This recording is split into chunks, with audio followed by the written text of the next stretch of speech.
Hi friends, நீங்கள் பார்க்குற இடம் தான் வந்து பாலாறு. இது வந்து பாலாறு வந்து கடைசியாக வந்து கடலில் வந்து சேர்கிற இடம் தான். எப்படி இது பாருங்கள் ஃப்ரெண்ட்ஸ், இந்த இடம்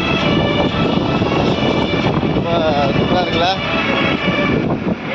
இந்த பிரிட்ஜு பார்த்தீங்கன்னா கிட்டத்தட்ட 1 கிலோமீட்டர் நீளம் உள்ள பிரிட்ஜு. இது வழியாக கடந்தால் போனோம். ஈசிஆர் ரோட்டில் போகிற வண்டி எல்லாமே இந்த வழியாக தான் போகணும். இது வந்து ஈசிஆர் சாலை. இது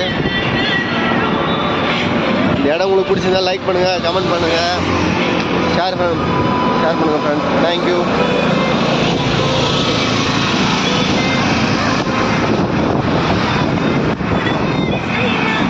ஃப்ரெண்ட்ஸ், இந்த நடுவில் பார்த்தீங்கன்னா ஒரு தடுப்பானை இருக்குது. அந்த தடுப்பானையில் தான் தண்ணி கொஞ்சம் சேவிங்கில் இருக்குது. அது கூட இப்போ தான் காட்டினாங்க.